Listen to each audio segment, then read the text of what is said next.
Tayo ay pumasok sa unang linggo ng buwang ito, the month of June. At itong month of June, ang equivalent niya sa Hebrew calendar ay month of Sivan.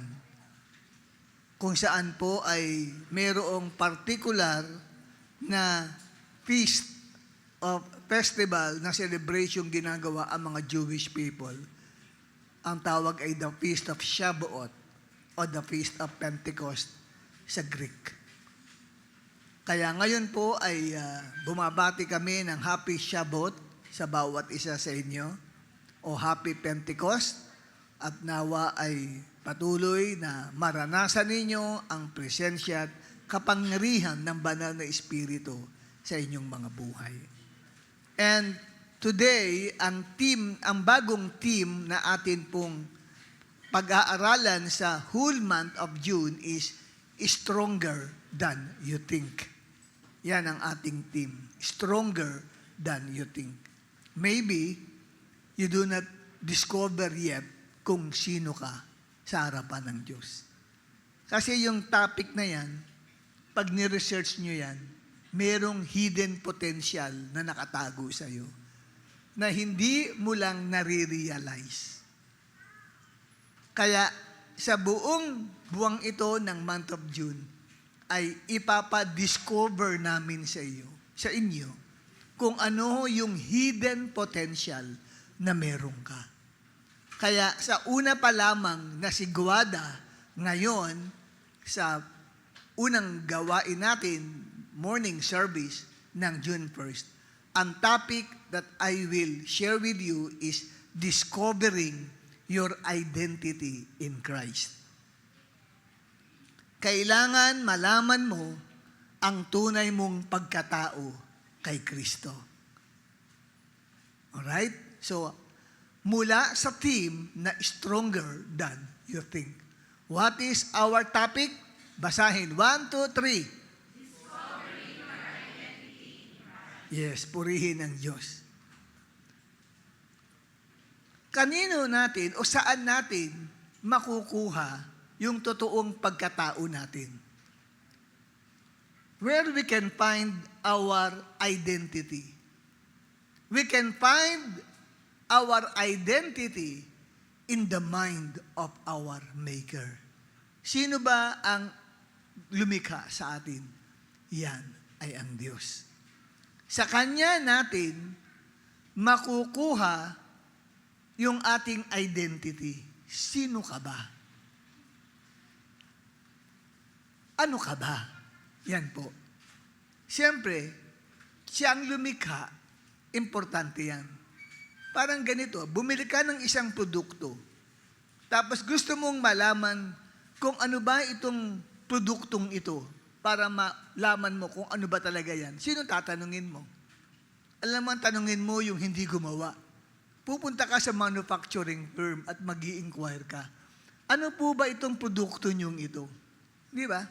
Ngayon, may iba, sales lady, nagpapaliwanag.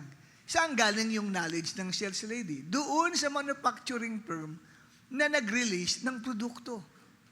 Kaya, let's go back to our manufacturer. Sino ba ang ating maker? Ang Diyos. So, importante po na Diyos ang ating kailangang tanungin. Why? Ang Diyos walang iba kundi si Jesus. Because Jesus is the author of our life. Siya ang sumulat ng ating buhay. Anong ibig ang sabihin na si Jesus ang sumulat ng kasaysayan ng buhay ng bawat isa sa atin? Ibig sabihin, all of our days were written before we were born.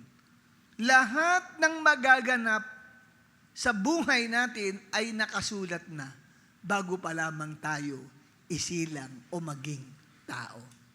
Amen? Ang sabi, God has already written our story. Kaya, pakisabi sa katabi mo, kapatid, buo na ang istorya ng buhay mo. Amen? Kailangan i-acting mo na lang siya. Pero ayos na, gawa na, buo na. Saan natin makikita ang talata sa Bible that God o Jesus is the author of our life? Siya ang sumulat ng ating buhay. Acts chapter 3, verse 15. Ang sabi ni Apostle Peter nang siya ay nagsasalita, "You killed the author of life, but God raised him from the dead. We are witnesses of these things." Pinatay niyo ang sumulat ng buhay ng tao. Sino yun? Si Jesus. At saan makikita sa Bible na tunay po na bago pa lamang tayo maging tao ay nakasulat na ang istorya ng buhay mo. Nakalagay na doon sino magiging boyfriend at girlfriend mo, at sino ang mapapangasawa mo, sino ang magiging mga anak mo. Amen? Nakasulat na doon. Sa Psalm 139 verse 16, ang sabi, "You saw me before I was born." So bago ka pa lang isinisilang, nakita ka na ng Diyos. Ibig sabihin, nasa isipan at puso ka na ng Diyos. Every day of my life was recorded in your book. Every moment was laid out before a single day has passed. So lahat ng mangyayari sa buhay natin ay nakasulat na. Saan nakasulat? Nakasulat na sa aklat ng Diyos. Amen. Kaya kung nais mong malaman ang pagkakakilanlan sa sarili mo, tanungin mo yung may author ng istorya ng buhay mo. Tanungin mo siya. Amen? Yung ating pinuntahan dito, hindi sino man. Ang pinuntahan natin dito, yung may akda, yung sumulat ng buhay mo. Kaya ka nandito kasi nakasulat na yan, napupunta ka sa gawain ngayong linggo. Amen? Naunawaan mo ako? Ngayon, doon sa istorya na sinusulat ng Diyos sa buhay natin, nakapaloob doon yung kanyang plano. Sabi mo sa katabi mo, may plano ang Diyos sa buhay mo. Sabi mo, "Uy, ngumiti ka naman." Kalabitin mo katabi mo, "Uy, ngumiti ka naman. Simangot na simangot ka eh." Sabi mo, may magandang plano ang Diyos sa buhay mo. At ang planong yan ay mabuti. Amen? Ang planong yan ay magbibigay sa iyo ng magandang kinabukasan at ng pag-asa sa buhay. Yun, ang ganda ng plano ng Diyos. Jeremias 29, talatang 11. Ano ang sabi ng Diyos? "For I know the plans I have for you, says the Lord." Basahin natin, sabay-sabay. 1, 2, 3. "They are plans for good and not for disaster, to give you a future and a hope." So, hindi raw para sa ikawawasak mo yung plano ng Diyos. Kung dumadaan ka sa pangit na pangyayari sa buhay mo, nasa plano pa rin ng Diyos yun. Bakit? Kasi maghahatid yun na lalo kang magkukumit at magtitiwala sa Diyos. Hindi nangahulugan pangit yan, hindi na plano ng Diyos yan. Tingnan niyo si Joseph. Si Joseph sa Bible, anak ni Jacob, di ba? Hindi maganda nangyari sa kanya. Binenta siya ng kanyang mga kapatid. Inihulog siya sa balon na walang tubig. Ang pangit ng pangyayari sa buhay niya. Parang sinasabing, ang pangit naman ng sinulat ng Diyos para sa kanya. Pero, lumbagay na naranasan niya na hindi maganda, ay nagbunga ng kaligtasan sa buong pamilya ng Israel. At naghatid sa kanya upang siya ay maging dakilang prime minister ng Egypt. Tingnan nyo, naghatid ng magandang bunga yung pangit na bagay. Sino sa inyo dumadaan sa pangit na istorya ng buhay mo ngayon? Pakikalabit mo nga katabi mo, sabi mo, kamusta na ang istorya, ang kwento ng buhay mo? Pangit ba? Kapatid, kung pangit yan, humanda ka, papalapit na ang exciting story ng buhay mo. Amen po ba? Kapangit-pangit naman, nakulong ka. Ang pangit naman ang istorya ng buhay mo. Pero humanda ka, sapagkat si Joseph din ay nakulong. Pero pagkatapos nun, ay sa panibagong kabanata o chapter ng kanyang buhay, siya, kapatid, ay tinaas ng Diyos. Amen? Kaya kahit pangit, ngayon, ang nakikita mong istorya ng buhay mo, huwag kang ma-discourage. Huwag kang mawala ng pag-asa sapagkat ang Diyos ang may hawak ng mga bagay na nangyayari sa buhay mo. Amen? Ang Diyos ay nakaupo pa rin sa kanyang trono. Alam niya kung ano ang mabuti para sa iyo. Ano ang mabuti para sa iyo? Ang plano ng Diyos ay para sa iyong kabutihan at hindi para sa disaster sa buhay mo. Ang plano ng Diyos, bigyan ka ng magandang kinabukasan at ng pag-asa sa iyong buhay. Huwag mong iisipin, pastor, mukhang binabago ni Satanas yung istorya ng buhay ko. Ano? Binabago ni Satanas ang istorya ng buhay mo o ikaw ang nagbabago ng istorya ginilikha ng Diyos para sa iyo? Pero sabihin ko sa iyo, ang Bible nagsasabi, the devil cannot rewrite your story that God has already written in His book. Tagalugin natin yan. Paano mo tatagalugin yan? The devil cannot rewrite your story that God has already written in His book. Sige nga po, volunteer sa mahusay magtagalog. Mga lahi ni Balagtas. Paano nyo tatagalugin yan? Volunteer po. Maging dyan sa nasa taas. Diyan sa balcony. At dito, sa nasa ibaba. Diyan.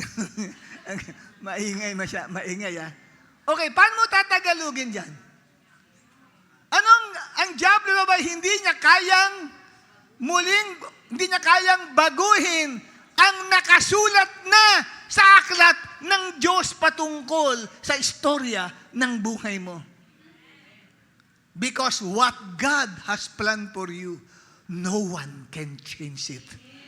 Ano man ang pinlano ng Diyos na mabuti sa buhay mo, hindi po pwedeng ihinto, i-postpone, o i-cancel ng diablo. Nasa Bible ba yon? Yes, Isaiah 14 verse 27. Sino mga malilinaw ang matataas ang kamay? Kumunti ang malilinaw ang mata. Sige, lahat ng malilinaw ang mata, basahin ang Isaiah 14:27 from New Living Translation. 1, 2, 3.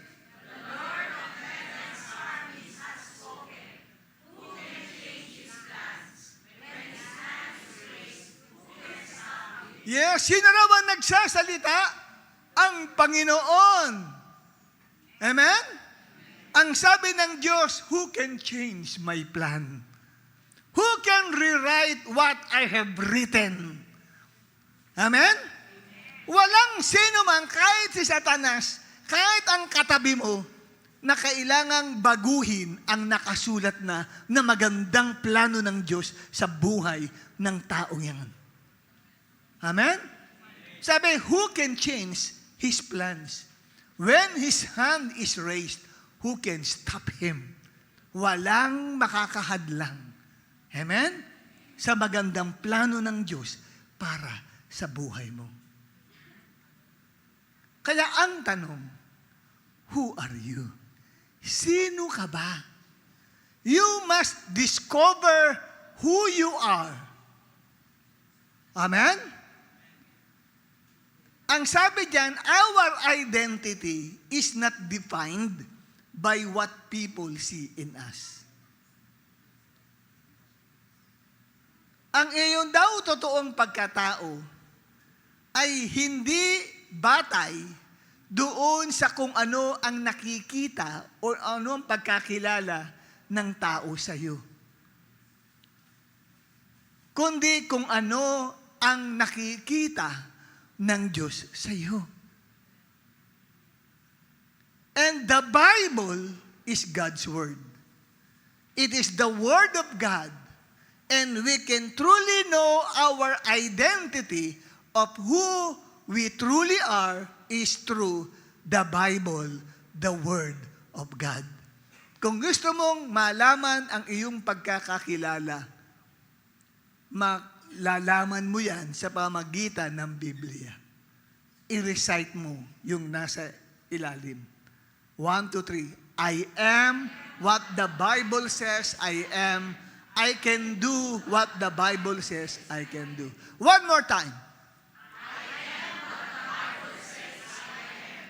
I can do what the Bible says I can do. Oh, pick it. Walang babasahin. 1, 2, 3. I am what the Bible says I am. I can do what the Bible says I can do. Amen? Pinaniniwalaan mo ba yan? Kung ano pinapahayag ng Biblia, kung ano ang identity mo, yun ka nga. Kahit sabihin ng tao, hindi ka yan. Sabi ni Satanas, hindi ka yan. Pero sabi ng Bible, ikaw nga yan. Yan ang iyong pagkakakilanlan, kailangan mong panghawakan, kailangan mong panampalatayanan. Amen? At kailangan mong lakaran. You know, sabi diyan, to know your true identity and purpose in life. To begin with, kailangan meron kang personal na relasyon sa Diyos. Mahalaga po iyan, kapatid. Bago mo muna makilala ang tunay mong pagkatao at ang layunin mo sa bundong ito, you need to have a personal relationship with God through Jesus Christ. Kailangan makilala mo ng tunay si Jesus. It is necessary that you need to acknowledge Jesus as your personal Lord and Savior of your life. Importante po pala yan. Kasi, hindi mo malalaman o hindi mo makikita o hindi ka magkakaroon ng magandang pagkatao kung wala si Jesus sa buhay mo. Kailangan si Jesus ay nariyan sa puso mo. Amen? At dahil dyan, who are you according to the Bible? Sino ka ba ayon sa Biblia? Sabi sa Biblia, kung inilagak mo ang iyong pagtitiwala kay Kristo, ikaw ay isang taong matuwid sa kanyang harapan. Who are you? You are righteous. Ikaw ay taong matuwid. Pag sinabing righteous, meaning you are a person who has a right standing with God. Isang taong may tama at magandang relasyon sa harapan ng Diyos. Ano ang sabi ng Romans chapter 5 verse 1? Therefore, since we have been made right in God's sight by faith, we have peace with God because of what Jesus Christ our Lord has done to us. So napakaganda po, kapatid, nito pong ating binasa na kung saan ay nagpapahayag sa atin that we are justified by faith. Alam nyo, kapatid, yung sinasabi dito na therefore, since we have been made right in God's sight, ibig sabihin, tayo ay diniklarang matuwid. Hindi ka na guilty sa mga kasalanang nagawa mo. Para kang ikaw ay sinintensyahan sa korte na hindi ka guilty. So, ikaw, kapatid, ay acquitted. doon sa anumang akusasyon na sinasabi ng dyablo sa'yo. Kaya nga, kailangan mong kilalanin yang tunay na pag-identity mo sa harapan ng Diyos. Ikaw ay matuwid. Paano ka naging matuwid? Kaya kung marinig mo yan, mapapatingin sa'yo yung katabi mo. Isipin nila, matuwid, dito nagbabayad ng utang sa akin eh. Paano magiging matuwid yan? Nakita nyo? Kita nyo? Di ba? Pag inuutusan ko nga, bigyan ako ng tubig eh. Umaalis ng bahay, ayaw akong paglingkuran. Matuwid ba yan? Kasi, yung pagiging matuwid ng tao, hindi naman nakabatay sa anumang accomplishment na ginagawa mo. Nakabatay yan sa ginawa ni Jesus sa cross. Dahil walang taong matuwid, wala kahit isa. Nasa Bible lang, Roma 3:10, there is no one righteous, no not one. So walang sino mang tao ang karapat-dapat na maging matuwid. Kahit anong gawin ng tao, hindi siya magiging matuwid sa harapan ng Diyos. Because all our righteousness are as filthy rags. Yan ang sabi ng Bible. Lahat ng ating mga katuwiran o mga ginagawa nating mabubuting bagay ay nalintulad sa isang babae na gumamit ng tela para ayusin ang kanyang menstruation. Kaya ang tawag ay filthy rags, maruming basahan. Yung filthy rags ay nilarawan na parang ipinantakip doon sa ano ng babae, kaya punong-puno ng dugo. Ganun daw ang katuwiran ng tao. Kaya hindi ka tanggap-tanggap sa Diyos, lahat ng mabubuting bagay na gagawin mo. Paano ka magiging matuwid? At dahil dyan, hindi kaya ng tao maging matuwid sa harapan ng Diyos. Anong nangyari? Bumaba ang ikalawang persona. Walang iba kundi si Jesus Christ mula sa langit. At siya'y naging isang ordinaryong tao. Isinilang ni Mary hanggang sa lumaki at ipinahayag na siya ang Mesaya o ang tagapagligtas. Tapos siya'y pinarusahan, ipinako sa cross. Namatay sa cross. At ipinapahayag sa atin na sa pagkamatayan niya sa cross, ang tao ay pinatawad sa kasalanan. Kung pinatawad ka ng Diyos sa kasalanan, anong tawag sa iyo? Isang taong matuwid. Naging matuwid ka, hindi dahil sa ginawa mong mabubuting bagay, kundi nakabatay sa ginawa ni Christ sa cross. Yun po yun, mga kapatid. Kaya, kailangan mong kilalanin yan sa buhay mo. Kilalanin mo na isa kang taong matuwid. Dahil mababasa ninyo sa Efeso 1, talatang 7, sinacrifice ni Christ ang dugo at buhay niya para iligtas tayo. Ibig sabihin, sabi ni Pablo, pinatawad na ang mga kasalanan natin. Sa paanong paraan na patawad ang kasalanan mo? Dahil ikaw ay naglulupasay? Dahil ikaw ay nag-iiyak? Dahil ikaw ay nagpapalo ng panahon ng mahal na araw? Nagpapako ka sa cross, kaya pinatawad ang kasalanan mo? Useless lahat yun, ng mga ginagawa natin. Hindi kaya na tayo ay mapatawad ng Diyos doon. Wala kang pwedeng ibayad doon. Ang tanging pambayad lang para mapatawad ka ay ang dugo ni Jesus na dumanak doon nang siya'y nakabayubay sa cross.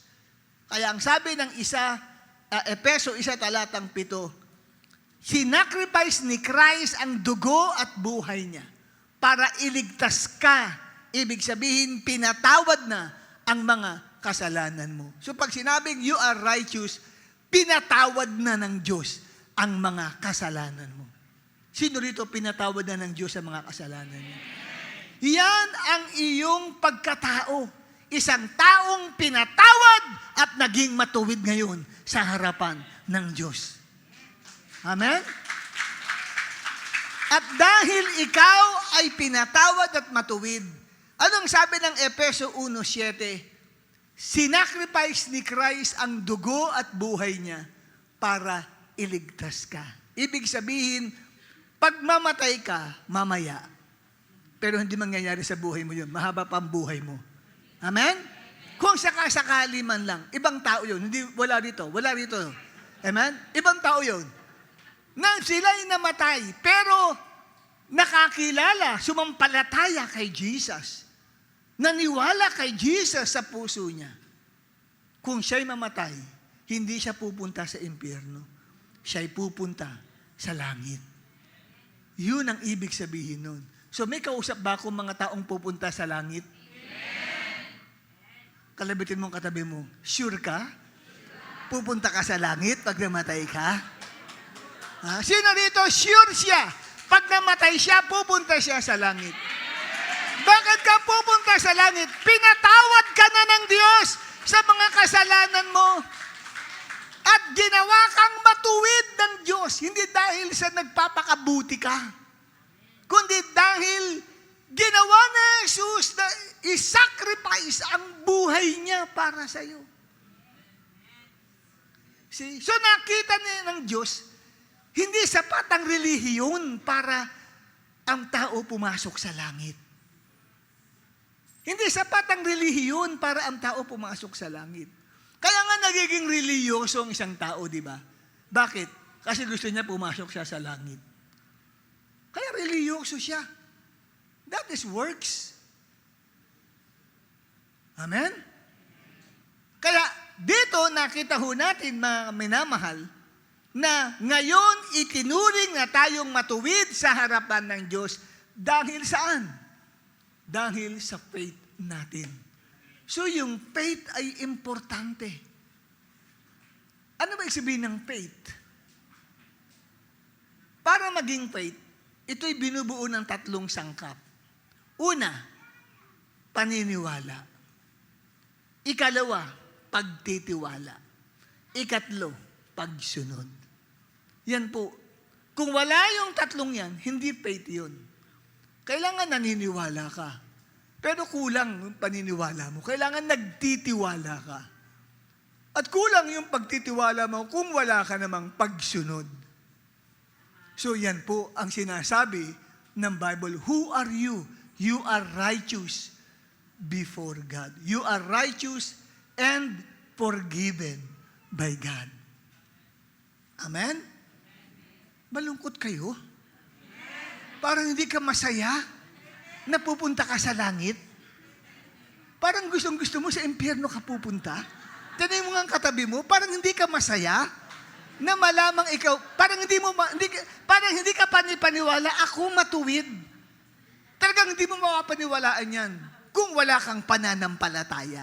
Kaya nga ang sabi, nung basahin natin ng Romans 5:1, therefore, since we have been made right in God's sight by faith. So, pananampalataya. Kaya kung wala kang faith, uuwi ka pa rin. Ano ka? Makasalanan. Wala eh. Hindi pa rin pinapatawad ng Diyos kaya bigat-bigat ng puso ko hanggang ngayon. Hindi ka lumalakad sa faith eh. Walang faith. Kaya wala mangyayari sa buhay mo. Pero yung faith mo, wow, ako'y matuwid. At ako'y pinatawad na ng Diyos. Ang isang taong pag nakagawa ng kasalanan, masaya ba siya? Hindi. Siyempre, parang ang puso niya, ang bigat-bigat, di ba? Pero pag nalaman mong pinatawad ka, ang gaang. Amen? Yan. Yan po, kapatid, yung iyong tunay na identity. Ano ang identity mo? Ikaw ay matuwid. Sabi mo sa katabi mo, ikaw ay matuwid na tao. Ikaw ay pinatawad ng Diyos. Sige, tumuyo nga tayo at sabihin mo sa 2 tao, nakakamayan mo ha, sabi mo sa kanya, ikaw ay matuwid at pinatawad ng Diyos. Sige, tumayo tayong lahat. Kamayan mo, nasa likod mo, nasa harap mo, nasa katabi mo. Sabihin mo, ikaw ay matuwid at pinatawad ng Diyos.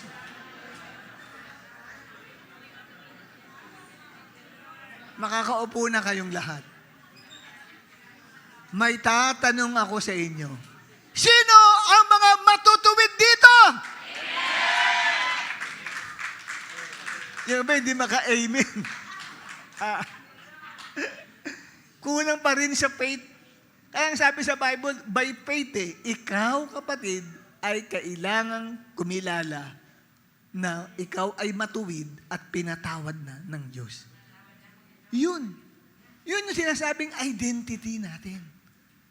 Hindi, ang Kristiyano, hindi yan ang pagkakilala sa sarili niya, sa totoo lang. Di ba? Ito basic na basic yan, pero pag nagkaroon kayo ng conversation, makikita mo kapatid, tanongin mo, ano ka sa harapan ng Diyos? Paiyak-iyak pa, wala. Ako'y basura. Ang sarap sampalin, ano? At ang sarap iuntog yung ulo. Anong basura? Hindi mo kasi kilala kung sino ka eh. Kailangan mong kilalanin sino ka. Kaya ang mga Christians, makita mo, kaya iba igit yung mga kapitbahay kasi ang saya-saya nakangiti. Kasi alam nila kung sino sila. Amen? Ba't ang saya-saya mo?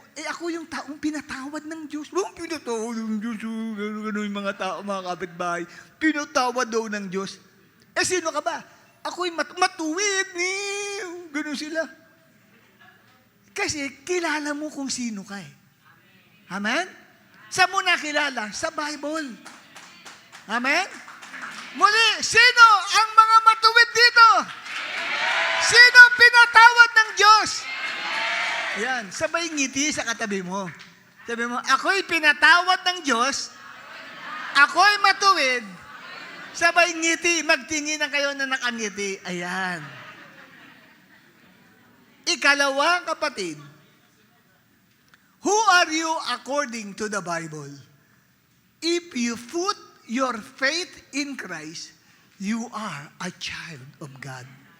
Wow, anak ka ng Diyos. Sino ka ba? Anak ka ng Diyos. Alam nyo, ito mga basic na ito, minsan, hindi ito pumapasok sa isipan ng tao eh. Hindi ba? Hindi sumagi sa isip niya na anak siya ng Diyos. Iniisip pa rin niya anak siya ng dyablo. Kaya pag may nagsabi, sino mga anak ng dyablo? Tumataas pa ng kamay yung mga, tumataas pa ng kamay yung iba. Kasi nga, hindi nila kilala ang sarili nila eh. Ito tinuturuan tayo ng Bible. Ang sabi ng 1 talatang 12, pero ang lahat ng tumanggap, sino mga tumanggap dito kay Jesus? At naniwala, sino mga naniwala? Ay binigyan niya ng karapatan na maging anak ng Diyos. Kung ikaw ay tumanggap at naniwala kay Jesus Christ, ikaw ngayon ay anak ng Diyos. Sino ka? Anak ng Diyos. Pag sinabi ng demonyo na pinagpipray mo, sino ka? Ano sasagot mo sa kanya? Anak ng Diyos. Huwag mo sasabihin pangalan mo. Ako si Cordapio. Hindi, ako ay anak ng Diyos. Amen? At anong sabi ng verse 13? Naging mga anak sila, hindi dahil sa natural na paraan kung papaano nagkakaanak ang mga tao, kundi dahil ginawa silang mga anak ng Diyos. So hindi tao ang siyang nagsabi sa iyo na anak ka ng Diyos. O mula ngayon na anak ka na ng Diyos. Ano mula ngayon anak ka na ng Diyos? Hindi, ang Diyos mismo ang siyang gagawa sa iyo na magiging anak ka ng Diyos sa pamamagitan ng pagtanggap kay Jesus. Kaya ngayong tao, pinapa-accept natin kay Jesus. At meron siyang pananampalataya kay Jesus Christ. Anumang sekta ng relihiyon yan, o anuman ang uri ng buhay niyan, mamamatay tao man yan, yan man ay rapist, yan man kapatid ay taong napakasama. Pero oras na siya ay sumampalataya, naniwala at nagtiwala kay Jesus Christ at inanyayahan niya si Jesus Christ na pumasok sa kanyang puso, siya ay naging anak ng Diyos. Grabe. Hindi simple yun. pagiging anak ng Diyos. Kasi, pag anak ka na ng Diyos, yung kalikasan ng tatay mo. Sino ang tatay mo ngayon kung anak ka ng Diyos? Pag sinabing anak ka ng tatay mo, sino yun, tatay mo? Di ba? Amen? Pero pag sinabing anak ka ng Diyos, sino ang tatay mo? Ang Diyos. At taglay mo yung kalikasan ng tatay mo. Meron kang nature na galing sa Kanya. Kaya may tatlong natatanging katangian ang mga anak ng Diyos. Ano yung tatlong katangian yan? Una, hindi na nagpapatuloy sa kasalanan ang mga anak ng Diyos. Kasi nasa kanila na ang nature ng Diyos. Dahil ang Diyos ang tatay nila, hindi sila pwedeng magpatuloy sa kasalanan. Anong ibig sabihin yan? Ibig sabihin yan, sa ngayon, gumagawa ka pa ng kasalanan. Pero later on, mawawala na yun. Malulusaw na yun yung ginagawa mong kasalanan na yun. Hindi mo na siya makukumit. Kaya unti-unti mong nararanasan ang pagbabago ng buhay mo. Dati noon, palakupit ka. Nangungupit ka sa tindahan. Kinukupitan mo si nanay mo. Kinukupitan mo ang asawa mo. Pero ngayon, unti-unti, parang nakakasawa ng kumupit. Piling mo parang nakakasawa na, ayoko na. Ayoko nang kumupit. Yun. So, hindi mo na siya nauulit pang kumupit. Parang yung pagmumura, di ba? Na kada kimbot ng mura agad. Later on, parang nagsasawa ka na rin magmura. Ano ba yan? Ayoko nang magmura, kakasawa naman. Unti-unting natanggal yun. Kaya ang sabi ng Bible, hindi na nagpapatuloy sa kasalanan ang mga anak ng Diyos. Kasi nasa kanila na ang nature ng Diyos. Tingnan nyo, bakit hindi siya nagpapatuloy? Kasi naisalin sa Kanya yung katangian ng tatay natin na Diyos. Kasi yung katangian ng tatay natin na Diyos, honest yun. Hindi marunong magsinungaling yung tatay natin eh. Sinungaling ka. Dahil naging anak ka niya, nagulat ka, hindi na ako nakakapagsinungaling ngayon. Pag sabing, ikaw ang pumatay dyan, sa pusang yan. Ako nga. Dati nun, ikaw, hindi ito siya. Kung sino pinagbibintangan mo. Ikaw yung gumamit ng Colgate ko, ng sipilyo ko. Ginamit mo kanina. Kahit huli ka na, hindi ako gumamit. Nag-aaway silang magkapatid. Ikaw ang kumuha ng aking panyo. Kahit siyang kumuha, todo tanggi. Pero, pag ikaw ay naging anak ng Diyos, may conviction. Ikaw ang kamuha. Ano ba sasabihin ko rito? Nag-iisip ka na ngayon. Tapos parang kinukonbikta ka, ay, wag kang magsinungaling. Oo, ginawa ko po yun. Inadmit mo. So, hindi mo na siya mauulit pa. Yun ho yun. Amen? May mga taong unti-unting natatanggal yung ginagawa niyang sin. Bago ka naging anak ng Diyos, 50 yun, yung sin na yun. Ngayon, 25 na lang. Uy, ayan. Kasi, bakit? Kasi nga, unti-unti na siyang nababago. Dahil yung nature ng tatay niya ay nasa kanya na. At ang sabi kung bakit hindi ka na nagpapatuloy sa paggawa ng kasalanan dahil ang Diyos ang tatay nila. Amen? Kasi ang tatay mo, Diyos eh. Hindi na. Parang pag-inom din yan. Pag-inom paninigarilyo. Unti-unting nawawala. Sa akin gano'n ako, hindi naman sa akin unti-unting nawawala. Nung katatapos ko nga lang umati ng Bible study, pag uwi sa bahay, order agad ako ng isang beer. Kakaatin-atin ko lang sa Bible study, isang beer agad. Pero nung inumin ko, naku, grabe, ang pait, hindi ko kaya, sinuka ko siya. O, tingnan nyo, sinuka ko siya. Sabi ko, ang baho. Tapos, Kinabukasan, bili uli ako ng beer. Pag inom ko, sabi ko, di nagbabago, ang pait. Ikatlo, ang kulit ko pa rin, ha? Mapait na nga, bili pa rin ako ng beer. Pag inom ko, ay hindi ko na kaya. Talagang suka ako ng suka. Hanggang pag-uwi sa bahay, suka ako ng suka, ang bahong-baho ako. Yun na yun. Nakawa nyo? Unti-unti, hindi ikaw yung pipigil mo, ayoko. Hindi ganun. Normal lang. Ano lang yun hindi ka mag-i-struggle. Paninigarilyo. Hindi ka mag-i-struggle doon. Kusa yun. Biglaan na lang yun, ikaw mismo mabibigla. Parang nasawa ka na sa paninigarilyo. Amen? Kasi anak ka na ng Diyos. Hindi ka na nagpapatuloy sa kasalanan. At talatang 10, ganito makikilala kung sino ang anak ng Diyos at kung sino ang anak ng devil. Gusto niyo makilala? Kung sino ang anak ng Diyos at anak ni Satanas? Huwag kang tumingin sa katabi mo. Okay?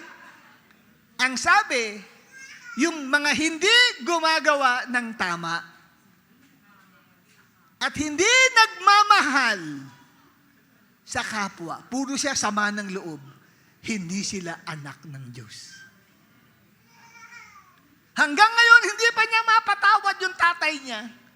Patay na. Yung nanay niya patay na. Ganun hindi pa rin niya mapatawad. Meron siyang hindi kayang patawarin. Hindi ka anak ng Diyos. Ang anak pala ng Diyos, mapagmahal. Nakita niyo? Yun pala yun. Kaya wag kang magtaka kung bakit very loving yung katabi mong yan at hindi mo kilala. Palangiti, tinatanong agad ang pangalan mo. Amen?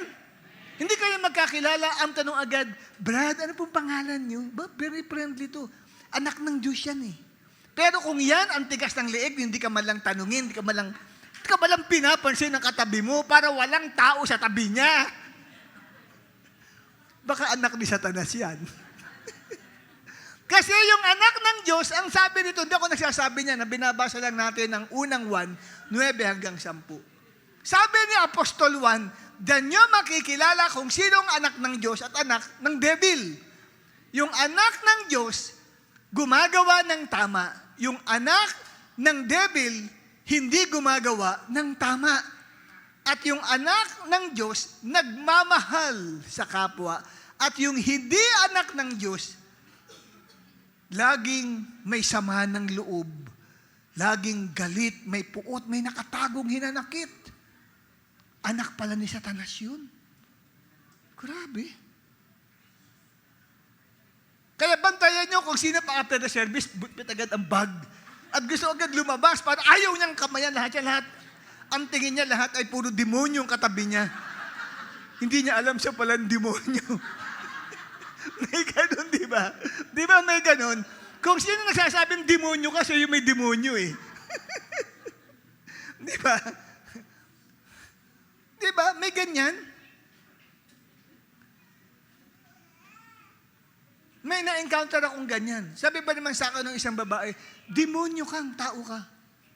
Pinag-pray ko, lumabas yung demonyo sa kanya. Sabi ko, siya pala may demonyo.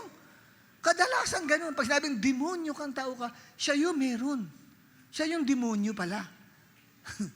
Di ba? Kaya ba kayo magsasabing demonyo ka? Amen? Dahil delikado, baka ikaw yung meron. Okay? So, nakita na ninyo yung tatlong bagay na pagkakilala sa anak ng Diyos. Una, hindi na nagpapatuloy sa paggawa ng kasalanan. Iniiwan na ang kasalanan. Pwedeng unti-unti. Unti-unti. Ako sa akin, unti-unti yun, unti-unti. Hindi naman biglaan, ngayon din, nawala yun Unti-unti. Ikalawa, gumagawa ng tama.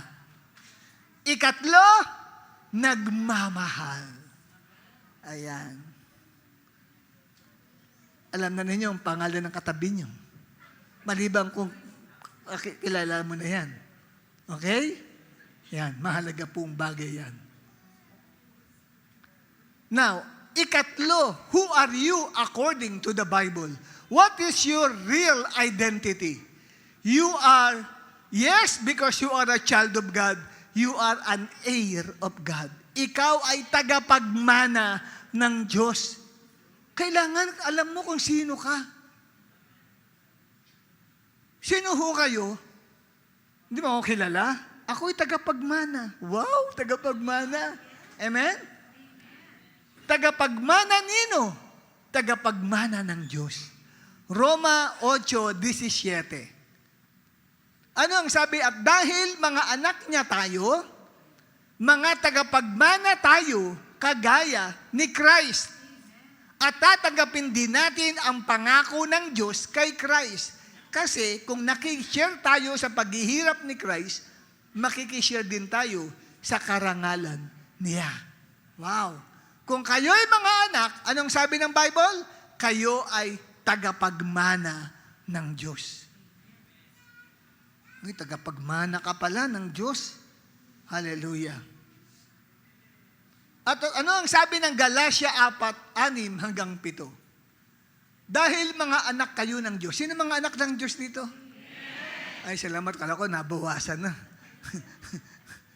Dahil mga anak kayo ng Diyos, pinadala niya sa puso natin ang espiritu ng anak niya na tumatawag sa Diyos. Tatay, tatay. Sa English translation, tumatawag ng Aba. Aba, Aba. Ang Aba ay isang Aramaic word, meaning father. Aba.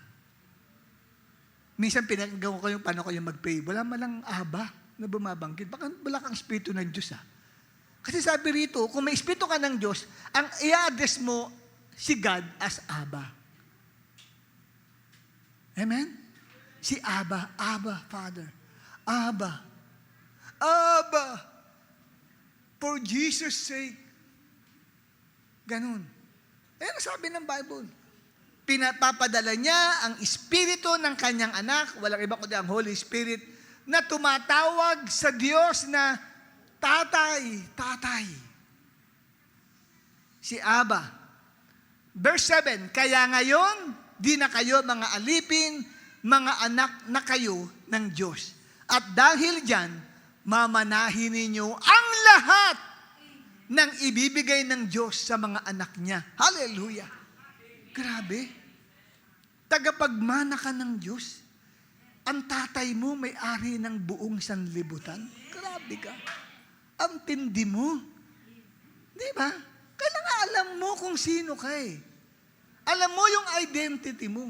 Anak ka ng tatay mo na nasa langit na may-ari ng lahat. Eh, tagapagmana ka. Hindi naman sinungaling ang Biblia. Kaya dapat, kapatid, pag upo mo, upong tagapagmana. Paano umupo ang tagapagmana? Ha? Para bang matutulog na ba na nakaganon? Hindi. Kasi tagapagmana eh. Yan ang tagapagmana. Di ba? Sa langit, pinapanood tayo.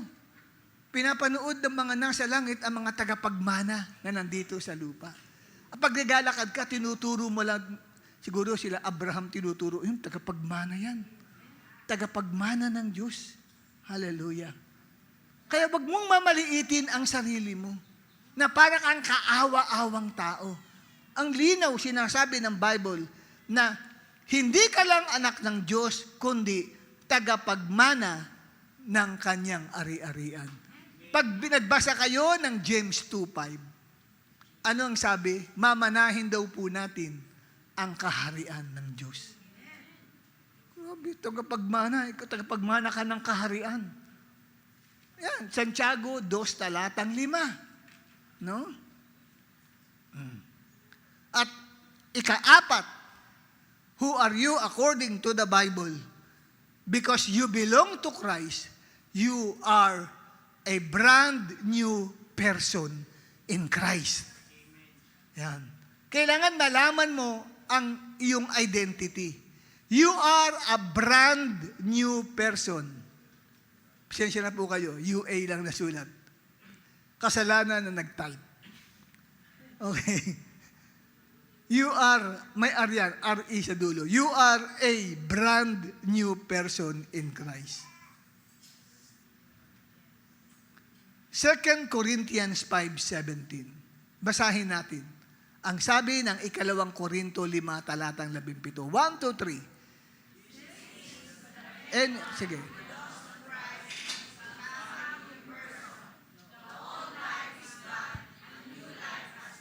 Yes, kung ikaw daw ay kabilang kay Kristo, nakipag-isa ka kay Kristo, tinanggap mo si Kristo bilang Panginoon at tagapagligtas ng iyong buhay, ikaw raw ay magiging isang brand new na tao.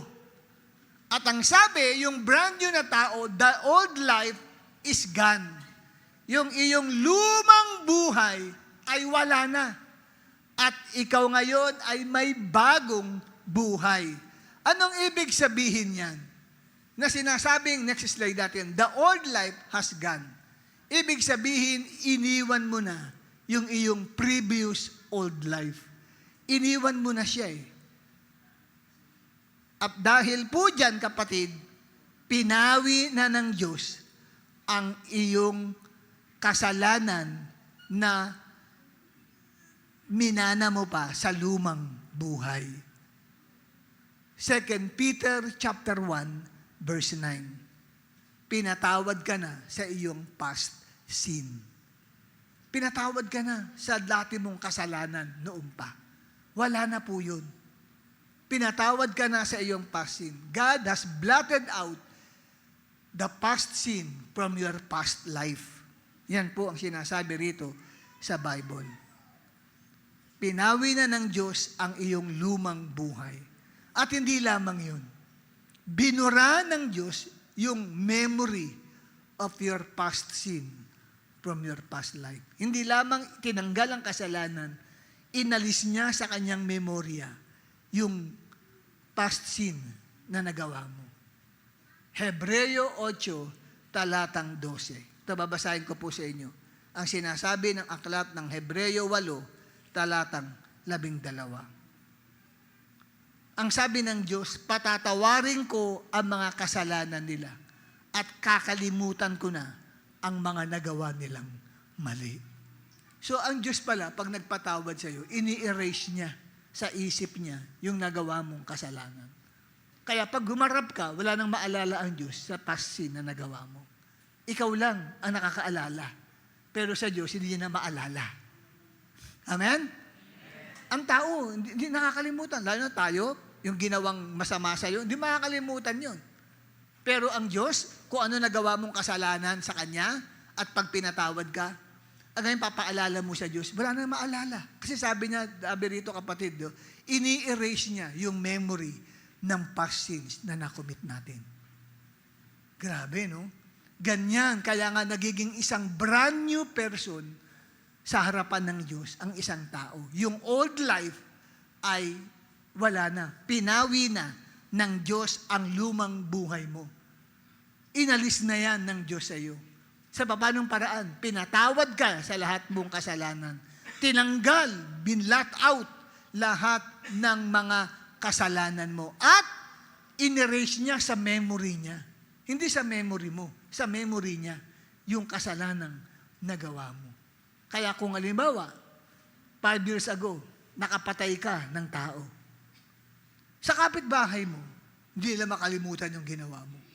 Naalala nila lagi pag dumadaan ka, mamamatay tao yan. Mamamatay tao yan. Narinig mo yun sa mga kapitbahay mo, iniiwasan ka ng mga tao. Ba't hindi nakulong yan? Sinasabi ng iba. Pumatay ng tao yan. Hindi na makalimutan yun. Pero, nung ikaw ay makadalo sa ganitong gawain, lumapit ka sa Diyos at hiningi mo ng tawad ang mga kasalanan mo. Pinatawad ka na ng Diyos. At muli, pag lumapit ka kay Lord at tinignan ka, erase na sa memory niya yung nagawa mong pagpatay. Pero yung tao, di lang makalimutan. Buti na lang ang Diyos natin, hindi katulad ng katabi natin. Amen? Sabi mo sa katabi mo, nagpapasalamat ako sa Diyos. Sapagkat ang Diyos na nakilala ko ay hindi katulad mo.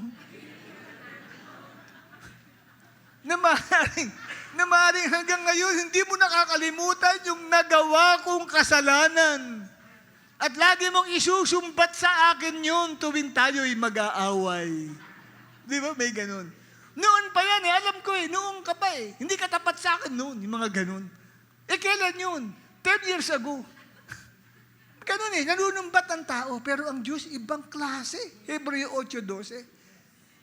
Alam niyo kung makikilala lang ninyo ang Diyos na pinaglilingkuran ninyo, gaganda ang buhay mo. Lagi kang nakangiti. Kasi iba yung Diyos na pinaglilingkuran natin. At saka ang sarap-sarap manalangin sa Kanya. Kaya ibang tao, Christian, sama ka sa pag-pray, ayaw sumama. Bakit? Iniisip nilang dami kong kasalanang nagagawa sa Diyos. Akala niya yung Diyos katulad ng kapitbahay niya. O katulad ng best friend niya sa church, na lagi na lamang inuungkat yung nagawa niyang pagkukulang. Hindi ganun ang Diyos! Ang Diyos, ang sabi niya, kalilimutan ko na ang mga kasalanang nagawa niyo. Ini-erase niya sa isipan niya yung kasalanang nagawa natin. Kaya ang Diyos hindi nanunumbat. Ayan ka na naman, lumapit ka na naman sa akin, kahapulak, agagawa mo lang ng kasalanan, ngayon lumalapit ka na naman. Hindi ganun ang Diyos. Amen? Basahin yung Bible, makikilala ninyo ang Diyos. At makikilala mo yung identity mo tuloy sa harapan ng Diyos. Dahil the old life has gone, the new life has come. Anong ibig sabihin nito, the new life has come? Meaning, you are now a brand new kind of person. Hindi ka retokado. Sabi sa katabi mo, hindi ka retokado. Hindi ka katulad ng sasakyan na reconditioned or repaired person. Amen? But a brand new indeed. Hindi tayo nireretokan ng Diyos pag nakakilala ka sa Kanya. Hindi po. Ikaw ay ginagawa niyang brand new. Yung new dyan, sa sinasabi sa binasa natin sa 2 Corinthians 5:17, ang Greek word niya ay kainos, meaning a new kind of people. No? Recently made. Bago-bago pa lang, napakagagawa lang. Kasi hindi ginamit ang salitang epeskeyaso. That you are an epeskeyaso in Christ. Ibig sabihin, repaired or reconditioned one. Hindi ka ni-repair ng Diyos. Okay? Ang ginamit ng Diyos ay kainos. Ibig sabihin, brand new. Hindi ka luma, bago, para kang sasakyan na brand new. Bago ang makina, bago ang bahay ng sasakyan yan. Brand new ka sa harapan ng Diyos. Wow! Hallelujah! You are a brand new kind of person, newly created to do good things to your fellow men. Nilikha ka ng Diyos na bagong-bago para gumawa ng mabubuting bagay sa kapwa mo. Ephesians chapter 2, verse 10. Yan po ang identity mo, a brand new person. Brand new in the inside. Sa loob, brand new yan. Para gumawa ng mabuti sa kapwa mo. Ano ang sabi ng Bible? For we are God's masterpiece. He has created us anew in Christ Jesus so we can do the good things He planned for us long ago. So, maliwanag, He has created us anew. Tayo ay nilikha ng Diyos bilang isang brand new person. Nasa book of Ezekiel po yun Aalisin ng Diyos ang pusong laman sa iyo. At papalitan ng aalisin pala ng Diyos ang pusong bato at papalitan ng pusong laman. So merong tinatawag, kapatid, na spiritual heart transplant. Talagang bago. At aalisin sa iyo ng Diyos ang lumang espiritu at maglalagay siya ng bagong espiritu. Bagong puso at bagong espiritu ang ilalagay sa iyo. Kaya brand new person ka. Hindi ka repaired or reconditioned o retokadong tao. Amen? And last but not the least, ikalima, ito panghuli na po ito. Kalabitin mong katabi mo, sabi mo, matatapos na. Who are you according to the Bible? Ikaw ay hari. Sabi mo sa katabi mo, ikaw ay hari. Sino ang mga hari dito? Roma 5:17 from the Living Bible. Ang sabi, the sin of this one man, Adam, caused death to be king over all. But all who will take God's gift of forgiveness and acquittal are kings of life because of this one man, Jesus Christ. Ngunit tayo na tumanggap ng masaganang pagpapatawad ng Diyos ay magiging hari sa buhay na to. Ikaw pala ay hari, kapatid, sa buhay na ito. So, nakita ninyo, hari ka pala. Tingnan mo ang katabi mo, mukha bang hari yan? Mukhang hari ba yan? Kasi kailangan makilala mo kung sino ka eh. Ano ba ang identity mo sa harapan ng Diyos? Hari. You know, ang sabi diyan, from the very beginning of the creation of man, God has designed the man to be the king of all of His creation on planet Earth. That's why He gave man kingdom dominion over all the works of His hands. As we read in Genesis chapter 1, verse 26. Again, from the Living Bible. Then God said, let us make a man, someone like ourselves, to be the master of all life. Wow, ikaw ay hari. Ikaw ay, kung bata pa yan, you are a young master. Amen? You are, kung matanda na yan, you are an adult master. Ang sabi, to be the master of all life upon the earth and the skies and in the seas. So nakita ho natin dito, mga kapatid, na tayo po ay ginawang hari na mayroong kingdom authority. Bilang hari, binigyan tayo ng Diyos ng power and authority upang ating lampasuhin si Satanas, lampasuhin mo ang karamdaman, lampasuhin mo ang problema sa ilalim ng iyong mga paa. Luke 10 verse 19, basahin ng lahat ng hari. Mga hari, sino mga hari dito? Amen. Yun ang kailangan, hindi ka lang marunong mag-amen. Lakaran mo yan. Live like a king. Amen? Mabuhay ka bilang hari. Hindi naman yan ang panluloko eh. Nasa Bible eh. Luke 10 verse 19. Basahin 1, 2, 3.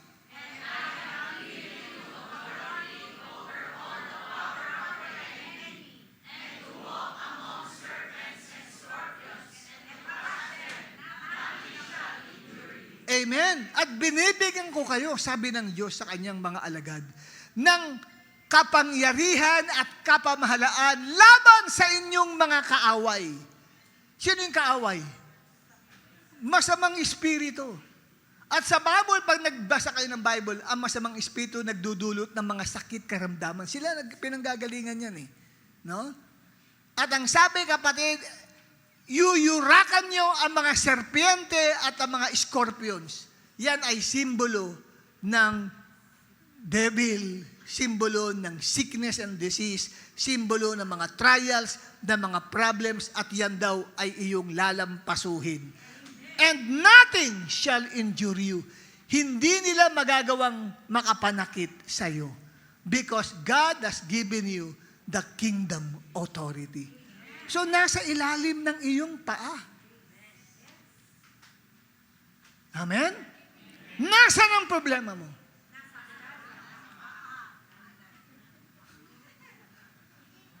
Tanungin mo ang katabi mo, nasaan po ang inyong problema? Nasaan siya? Katabi mo o nasa ilalim ng iyong paa? Sabi mo, problema, sakit, karamdaman, pangangailangan, inuutusan kita. Lumagay ka sa ilalim ng aking paa At bilang hari na itinayo ng Diyos dito sa mundo, yuyurakan kita. Sige, yurakan mo. Sige, durugin mo ang lahat ng yan. Amen? Anong sabi ng Roma 16, talatang 20? The God of peace will soon crush Satan under your feet. Sinasabi niya yan sa mga believers. Amen? Dudurugin ng Diyos ng kapayapaan si Satanas sa ilalim ng inyong mga paa. Bakit sinabi niya yun? Because God has created man, has created you to be kings on this planet Earth. Ginawa kang hari. Kaya sabi mo sa katabi mo, humanap ka na malungkot dyan, na parang walang kabuhay-buhay. Sabi mo, oy, hari ka. Huwag mong kalilimutan. Ikaw ang maghahari sa buhay na to. Amen? Now, who are you according to the Bible? Number 1, you are righteous and forgiven by God. Number 2, you are a child of God. Number 3, you are an heir of God. Number 4, you are a brand new person in Christ. And number 5, you are kings. That is your identity in Christ. Sino ka? Hindi pa alam sumagot. Sino ka? Ano nga ba ako? Dapat alam mo, memorizein mo yan. Pag-gising mo sa umaga pa lang, I am forgiven. I am righteous before God. Tapos harap ka sa salamin, tuturo mo, you, Ferdy, is a child of God. Lagi mo yun, araw-araw mong sasabihin yun. Lagi mong babanggitin yun because there's power in confession. You are an heir of God. Kung ayaw mo ng English, Tagalogin mo. Ikaw, harap ka sa salamin, tinuturo mo sa sarili mo, ikaw ay tagapagmana ng Diyos. Ikaw ay isang brand new person in Christ. Ikaw ay hari. Hindi ka dapat nadudominahan ng problema, ng pagsubok. Ikaw ang nangingibabaw. Amen? Ikaw ang yumuyurak sa mga serpente at sa mga scorpions. Ano ang need mo? Anong pangangailangan mo? Ilagay mo sa ilalim ng iyong paa. At pagtatadyakan mo yung mga bagay na yan. Kasi sabi ng Bible, you are to reign in this life. Hindi ako nagsabi niyan eh. Romans 5:17. How much more will those who receive an abundance of grace and the free gift of righteousness reign in life through one man, Christ Jesus. Sabi ng TLB, yung reign in life, pinalitan nila ng kings in life. Tingnan, the Living Bible po yan. Mga translation, naintindihan nila eh. Yun pala. Kaya kamayan mo ang katabi mo, sabi mo sa kanya, huwag mong kalilimutan, hari ka. Nagahari ka sa mundong ito. Hindi ka kawawa. Hindi ka api-apihin. Ikaw ang mang-aapi sa kaaway. Pero hindi tao. Amen? Ang ating aapihin. Hindi yung pagbalik ko, manda sila sa akin. Hindi mga tao. Kundi lahat ng creation ng Diyos. Amen? So may natutunan ka ba? Anong identity mo kay Christ? Number 1? Number 2? Hindi wag you are, I am. Sasabihin nyo I am. Palitan nyo na I am. Number 3? Number 4? And number 5, I am a king! Amen? Lagi yun. Araw-araw mong i-recite. Alam mo, makikita mo, parang nagbabago ang pakaramdam mo. Parang nag-change ang paligid mo. Kasi yung faith, nag-a-arise, kilala mo na kasi kung sino ka eh. Amen? Tumayo tayong lahat.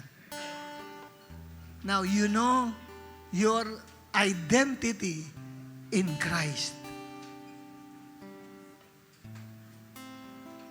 Remember this, you are stronger than you think. Because now you know your identity in Christ.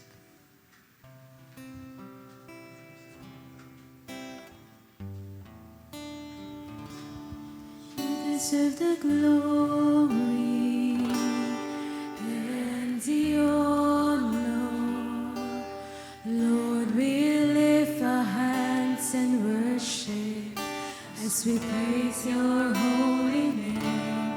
You deserve the glory and the honor.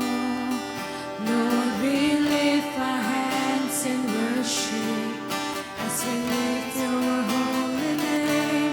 For you are great, you do miracles so great. There is no one else like you.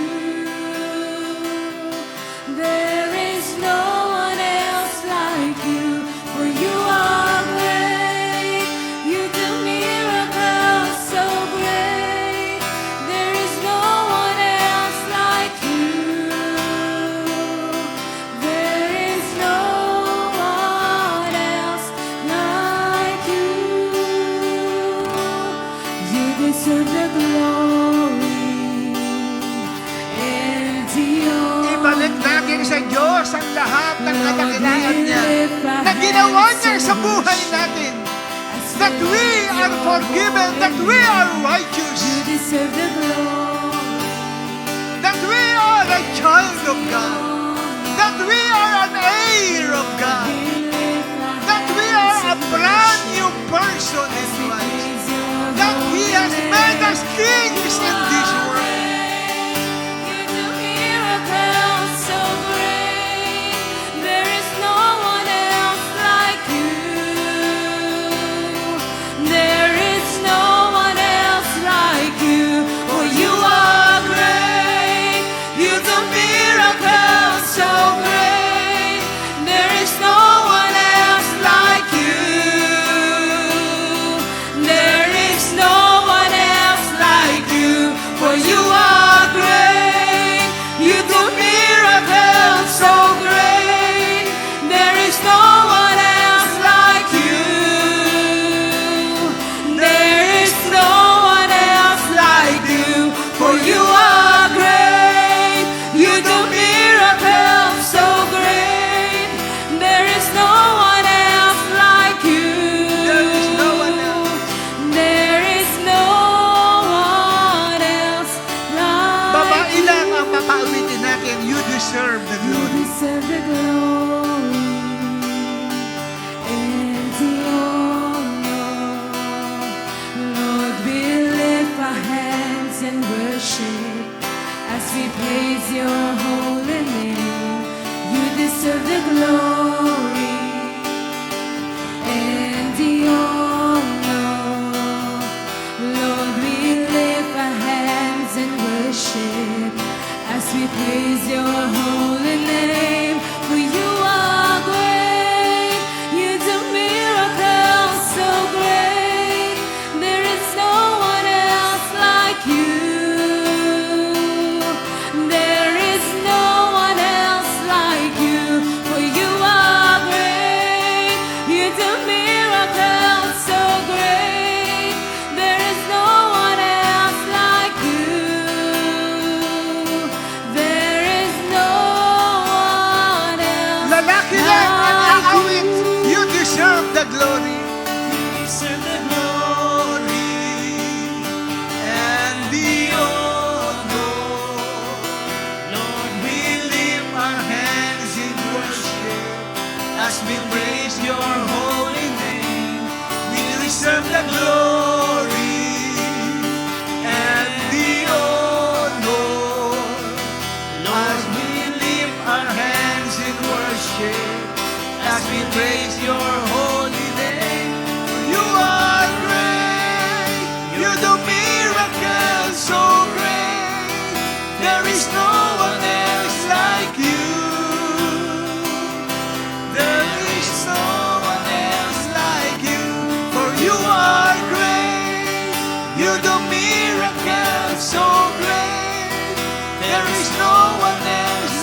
Sabay na for the last time, you deserve the glory. Men and women, And the let's sing that song, giving glory to the Lord, Lord. we lift our hands in worship He's worthy as to we be praise praised. your holy He's name. worthy to be You exalted. deserve the glory and the honor. Lord, we lift our hands in worship as we praise your holy name. For you are great. You do miracles You do so miracles so great. There is no one else like you. There is no one else like For you. you are For great. you are great. You do miracles so miracles so great. There is no one else like you. There is no one else like you. For you are great. You do miracles so great. There is no one else like you. There is no one else. There is no one else like you. Yes, Abba Father, we thank you sa iyong mga salita. Now, we know our true identity in Christ. Na kami, Panginoong Diyos, ay tunay na ginawa niyong matuwid at pinatawad ninyo sa lahat naming mga kasalanan. Kami ay ginawa niyong mga anak po ninyo, Panginoong Diyos. At hindi lamang yun, kami rin ay ginawa niyong tagapagmana po ninyo. At kami ay inyong nilikha as a newly born Christian. Lord, salamat po, Panginoon. A brand new believer in Christ. At higit sa lahat, ginawa niyo po kaming hari sa mundong ito. Salamat at naway ito ay hindi namin makalikalimutan sa aming buhay. Tulungan mo pong lakaran ito ng bawat kapatiran po namin. Gawin niyo po silang matatag, malakas, matibay, Panginoon. At Lord, I pray, matuklasan nila how strong they are, O God. Lord, maaaring ngayon, tingin nila sa sarili nila ay mahihina sila. Kaya silang ilampaso ng kaaway. But through this message, Lord, I believe that they have discovered who they are before you. Now, they have rediscovered their true identity in Christ. In Jesus' name, at hindi matatapos ang mensaheng ito sa pag-uwi namin, kundi ito po ay laging maukilkil sa isip at puso ng bawat dumalo. At lagi nilang i-recite who they are before you. In Jesus' name, we pray itong aming dalangin. And lahat ng mga hari ay sumigaw ng Amen!